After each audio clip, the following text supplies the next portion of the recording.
High movie potential here today. I'm going to explain a comedy drama movie named The Bucket List. So let's begin. A mysterious figure is climbing the Himalayas while we learn that Edward Cole died in May, on a Sunday afternoon, but during his last days on Earth, he lived more than most people managed to wring out of a lifetime. This is how it all started. Carter Chambers is a mechanic working at an auto repair shop, where his co-worker is always testing his vast knowledge of almost every topic known to a man. Carter loves this game, but his mood suddenly drops when he receives a phone call with very bad news. Meanwhile, millionaire businessman Edward Perriman Cole is trying to get his lawyer to drink Kopi Luwak, one of the most expensive coffees in the world, in the middle of a hearing. The chairman tell them to cut it off and make their offer. Cole's company wants to privatize this hospital because it is rather incompetent, and when they're accused of overpopulation, Cole explains he runs hospitals and not spas. It is 2 patients per room, no exception. He decides a speech is in order to change their minds, but when he begins speaking, he coughs blood. Sometime later, personal assistant Thomas takes flowers and a special coffee machine to the hospital room Edward will be sharing with Carter. When Edward arrives though, he isn't happy about discovering he'll have a roommate and demands his own room. Thomas tells him he'll have to endure it because he's defended his 2 beds per room policy for years, so it wouldn't look good on him not to follow it for himself. The next morning, Carter is operated on, but cancer has spread so far that the doctors only give him a 5% chance to survive. Sometime later, Carter's wife Virginia Chambers, who used to be a nurse, comments on how sad it is that nobody visits Edward, who has been sleeping since the surgery. After spending some time with her husband, she leaves, and that's when Edward speaks again. He has only been pretending to be asleep because he claims more people die from visitors than their illnesses. The next day, a doctor checks on Edward and tells him they will start chemo soon, but he won't check on Carter too, telling him to wait for his own doctor. After he leaves, the 2 patients began to chat, and Carter explains he's been in and out over the past few months because he's on an experimental treatment. They talk about various subjects, like Carter's awful experience with chemo and the history of coffee, which marks the beginning of their friendship.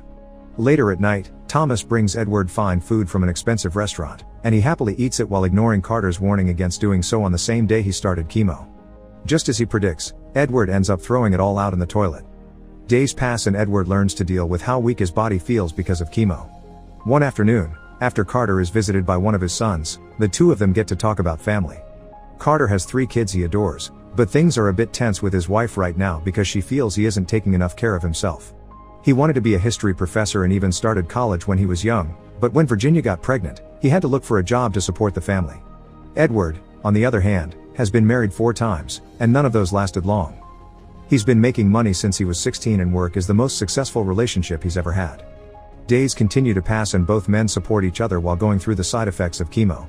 They also enjoy each other's company and have plenty of philosophical discussions, or even play cards. One evening, while Carter is writing down something that he won't tell Edward about, the doctor comes by and tells Edward that he only has 6 months left to live. The news upset him, but instead of talking about it, he orders the doctor to look at Carter's file too since he's been waiting for too long. The doctor does so and Carter tries to comfort Edward, but Edward only turns away to sink into his thoughts. Carter narrates about how 96% of people prefer not to know their exact day of death, while he considers himself part of the 4% who do. Parallel to this, the doctor tells him that he also has a year to live at most, and now he thinks the opposite, terrified for that knowledge. He crumples the bucket list and throws it away. Both doomed men share glances, thinking only of playing cards to pass the time. The following morning, after Thomas checks on Edward and is told to handle his boss's death as if it was his own, Edward finds Carter's bucket list on the floor and teases him for being extremely mundane and including simple things like laugh until I cry and see something majestic, which Carter wants it to be the Himalayas. Edward begins adding things of his own, like kissing the most beautiful girl in the world and get a tattoo, then tells Carter they should do it, they should follow the list and go out with a bang. Money isn't a problem because he can pay for everything, but Carter still thinks it is a ridiculous idea until Edward points out going back to normal life only means having people walking on eggshells around them, smothering them with pity and grief. Right after Carter accepts, Virginia arrives to visit him, getting upset when she hears his condition is not good. She wants a second opinion, and goes from upset to furious when Carter tells her he doesn't want any more treatments and that he is going away with Edward for a while. The couple argues, but despite his wife's screams, Carter's decision is final and Virginia leaves the place hating Edward. The next day, Edward and Carter begin their new adventures, and Thomas goes with them to help. That's when Carter learns his actual name is Matthew, but Edward calls him something else because he doesn't like biblical names. They first go skydiving, which Carter finds terrifying because hasn't even been on a plane before. Next, they go to a tattoo parlor, but only Edward gets one. Carter is worried about what his wife would say and confesses he has never been with another woman. Edward thinks they should add that to the list, but Carter refuses. Next, Carter gets his dream of driving a vintage Shelby Mustang. Edward chooses a Dodge Challenger for himself, but Carter destroys him when they race on the California Speedway. Then they take Edward's plane to fly over the North Pole. After he gets busy with the flight attendant, he and Carter begin discussing the existence of God. Carter is a believer, but Edward isn't because he cannot understand faith. Their next stop is France, where they dine at the very exclusive Chevre d'Or Hotel, housed in a medieval castle. Edward used to come here all the time with a special lady, and when he accidentally says that aloud, he finally admits he has a daughter, Emily, who he hasn't seen in years. Carter decides to add talking to her to the bucket list, but this makes Edward angry because he thinks it's a terrible idea.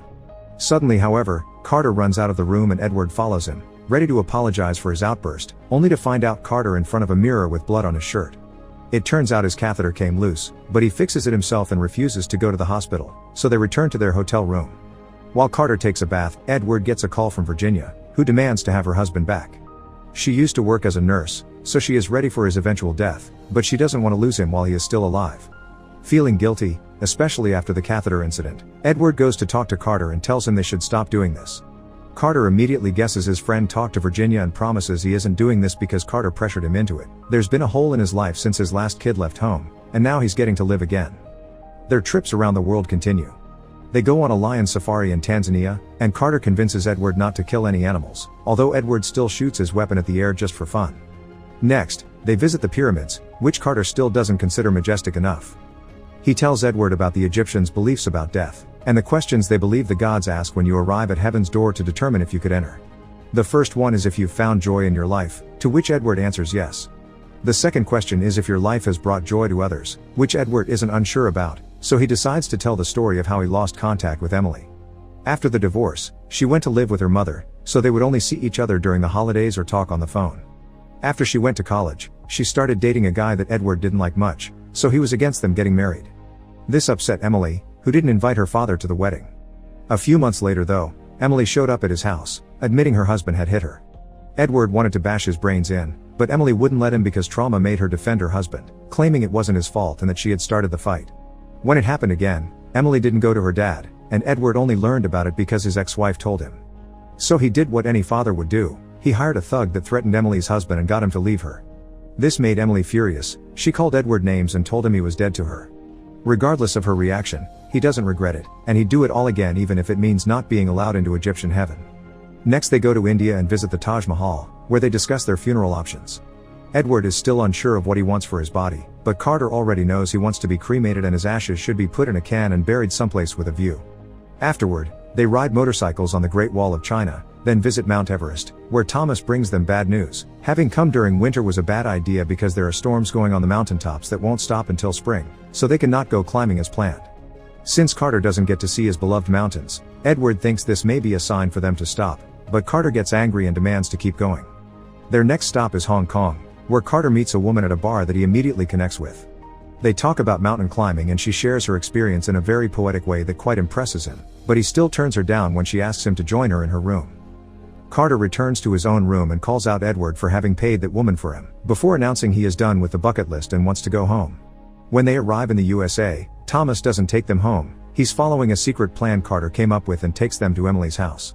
This makes Edward furious and tells Carter he has no right to mess with his life like this, not seeing how it's the same thing he did with the lady at the bar. He says the trip wasn't life-changing and he isn't afraid to die alone, so he tears off the sheet of paper with the list and leaves in his car, leaving Thomas and Carter to take a cab. Edward goes back to his apartment, where he gets frustrated because he's out of coffee, but most importantly, lonely. Hiring 2 escorts doesn't help the matter, and instead of enjoying himself, he ends up having a breakdown and crying. Meanwhile, Carter returns home, but instead of using his keys, he rings the bell and lets Virginia decide if he is allowed to come in or not. She does welcome him back, and the whole family has dinner together for the first time in a while. After their meal is over, Carter and Virginia dance together before retiring to their room so they can be together after a long time of not doing so. However, while Virginia is in the bathroom putting on something nicer for the night, Carter collapses and is rushed to the hospital. The following morning, Edward is at one of his many business meetings, barely paying any attention, when Thomas comes to tell him about a very important call from the hospital. Edward doesn't hesitate to leave his job for the day and visit Edward, who is still asleep. The doctor tells him cancer has spread to Carter's brain and the odds are terribly bad before Edward talks to Virginia, who gives him a letter Carter wrote for him. At that moment, Carter wakes up, and the two friends exchange some banter as if their fight had never happened. Some hours later, while Carter is waiting to be taken to surgery, he gives Edward an article that explains why Kopi Luwak is so special. The beans are fed to and defecated by a jungle cat before being harvested. This makes them laugh so hard they cry, so Carter crosses that item off the list, which he had picked up from the street and put back together with tape. Then he gives the list to Edward, asking him to please finish it for him. While Carter is sent to surgery, Edward reads the letter, where Carter apologizes for what he did but also admits he would do it all again. He also thanks him for the trip that made him a new man and asks him to find joy in his life. This gives Edward the courage he needs to finally see Emily, who welcomes him into her home and, after a long emotional talk, introduces him to his granddaughter. Edward hugs and kisses the kid on the cheek, which allows him to cross kissing the most beautiful girl in the world off the list. Sadly, Carter dies during the surgery. Edward gives a speech during his funeral, saying the last 3 months of Carter's life were the best months of Edward's. He admits he loves him and he misses him, and he is glad he was able to bring some joy to his life, which allows him to help a complete stranger for the good off the list. Edward dies some months later, and this is how we return to the beginning of the story. The mysterious figure climbing the Himalayas is Thomas, who has brought Edward's ashes in a can to put next to Carter's, which are also in a can. Then he witness something truly majestic off the list, which is the final item, so he sticks it between the cans before leaving. Being buried on a mountain is against the law, so Edward is probably very pleased about his resting place.